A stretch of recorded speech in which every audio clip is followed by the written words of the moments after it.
जैसा कि आप सभी जानते हैं साथियों, दुनिया के अंदर अगर ज्ञात तेल के भंडारों की बात की जाए तो दुनिया में सबसे ज्यादा ज्ञात तेल के भंडार कहां हैं? तो आंसर के रूप में निकल के आता है कि सर गल्फ कंट्रीज में हो सकते हैं। अच्छा, ये गल्फ कंट्रीज में जो आपकी जानकारी है, इसको और अगर हम अपडेट करें तो दुनिया का एक देश ऐसा है जो साउथ अमेरिका के उत्तरी हिस्से पर स्थित है, नाम है उसका वेनेजुएला। वेनेजुएला के पास में दुनिया के सबसे ज्यादा तेल के भंडार माने जाते हैं। बस परेशानी ये है कि वहां के इंटरनल डिस्टरबेंस के चलते, वहां पर कुछ साम्यवादी विचारधाराओं के चलते, क्योंकि असल मायने में अमेरिका जिस चीज को पसंद नहीं करता उसे वो ग्रो भी नहीं करने देता, इस कारण से उसका तेल कभी एक्सप्लोर नहीं हो पाया। अदरवाइज दुनिया में कभी तेल का संकट उत्पन्न ही ना हुआ होता। तेल को एक इतनी महंगी कमोडिटी बनाने के पीछे बहुत बड़ा जो जिम्मेदारी का कारण है वो ये कि जिनके पास तेल है, जैसे ईरान है, इसके ईरान के तेल को नहीं बेचने देता अमेरिका, ऐसे वेनेजुएला के तेल को नहीं बेचने देता। अगर ये तेल भी इजीली मार्केट में अवेलेबल हो तो अमेरिका से कोई दुनिया का देश तेल खरीदे ही ना। तो तेल को महंगा करने में भी अमेरिका की एक रणनीति रहती है। खैर, फिलहाल के लिए जो खबर है वो क्या है कि वेनेजुएला, जो कि दक्षिण अमेरिका में स्थित एक कंट्री है, इसके पड़ोस में रिलेटेड एक छोटी सी कंट्री और है, उसका नाम है गुयाना। आप कहेंगे भी थोड़ी देर पहले तो आपने फ्रेंच गुयाना बताया था। फ्रेंच गुयाना अलग है, गुयाना अलग है। फ्रेंच गुयाना और गुयाना के बीच में एक छोटा सा देश और है जिसका नाम है सूरीनाम, और वहां पर एक इंडियन ओरिजिन का व्यक्ति राष्ट्राध्यक्ष है। ठीक है, नाम अगर जानते हो तो बता दीजिएगा, प्रवासी भारतीय सम्मेलन में हमने उन्हें बुलाया भी था।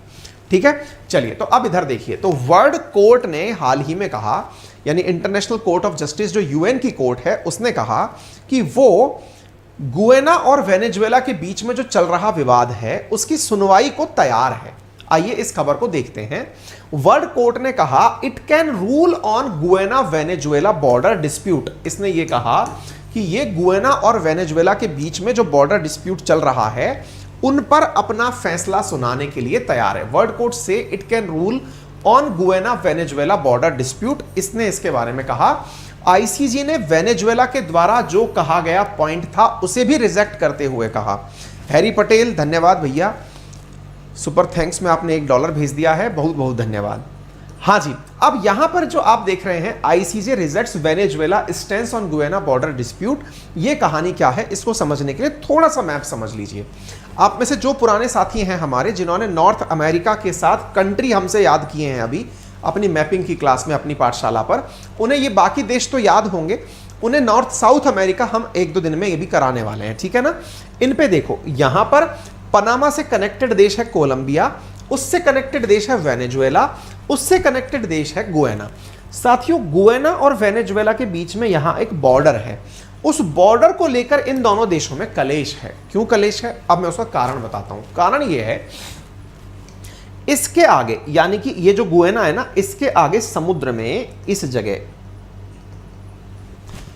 जो कि एक तरह से समझिए कि कोस्ट से थोड़ा दूर आइलैंड जैसी जगह, जैसे है ना भाई अपनी अभी अपन जब बात करें तो बांग्लादेश के अंदर जहां हमारी मतलब गंगा नदी समुद्र में जाकर गिरती है, जमुना और गंगा मिलकर के जब जाकर के गिरती हैं मेघना बनकर के समुद्र में, उस समय मट्टी की वजह से जो आइलैंड बने हुए हैं आगे चल करके, ऐसा ही एक आइलैंड यहां पर गुयाना के सामने बना हुआ है। यहां पर अमेरिका की एक कंपनी, उसका नाम है एक्सॉन मोबिल। क्या नाम है? Exxon Mobil. वो यहां पर तेल निकालने के लिए आई हुई है। तेल निकालने के लिए आई हुई है, इसका मतलब क्या है? अब गुयाना के सामने क्षेत्र है तो टेक्निकली वो गुयाना का हुआ। तो गुयाना, अच्छा, वेनेजुएला को अमेरिका पसंद नहीं करता। क्यों? क्योंकि वेनेजुएला थोड़ा रशिया समर्थक है। यहां की सरकारें अमेरिका के विरोधी रही हैं हमेशा। तो गुयाना, अच्छा, वेनेजुएला से कभी तेल निकलने नहीं दिया। मराकाइबो करके यहां पर एक लेक है, उसके नीचे तेल है, उसको ये निकलने नहीं देता अमेरिका। यहां पर जो गुयाना है, इस गुयाना के सामने वाला जो एरिया है, यहां पर तेल के जो भंडार हैं, इनको इसकी एक कंपनी ने 2015 में खोजना शुरू किया। 2018 में लड़ाई हो गई। किन किन के बीच में लड़ाई हो गई? वेनेजुएला और गुयाना के बीच में। क्या लड़ाई हो गई? वेनेजुएला ने कहा कि जिस जगह तुम्हारे यहां पर अमेरिकी कंपनी तेल खोज रही है वो जगह तो मेरी है। बोले कैसे है भाई तेरी? बोले समुद्र के अंदर यहां पर पानी के आगे ये वाला क्षेत्र मेरा है। अब इनका बॉर्डर विवाद कैसे बढ़ा, तो देखो ये वेनेजुएला और ये गुयाना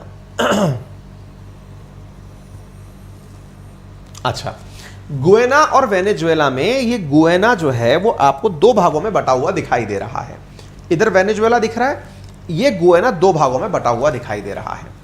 इस गुयाना के अंदर ये जो बीचों बीच आपको जगह दिख रही है, इस बीचों बीच से वेनेजुएला कहता है कि ये येलो वाला हिस्सा पूरा मेरा है। क्यों कहता है? असल में कहानी कुछ इस प्रकार से है, यहां पर एक नदी है जिसका नाम है एस्काइबा। ये जो नदी है एस्काइबा, ये गुयाना को बीच में से दो भागों में बांटती है। एस्काइबा, एस्काइबा का जो पश्चिमी हिस्सा है वेनेजुएला उसे अपना बताता है। क्यों बताता है? वेनेजुएला कहता है कि गुयाना के साथ में जो बॉर्डर डिस्प्यूट है ये हम लोगों ने पहले ही रिजॉल्व कर लिया था। बोले कब? बोले वेनेजुएला पर शासन रहा था स्पेन का और गुयाना पर शासन रहा था ब्रिटेन का।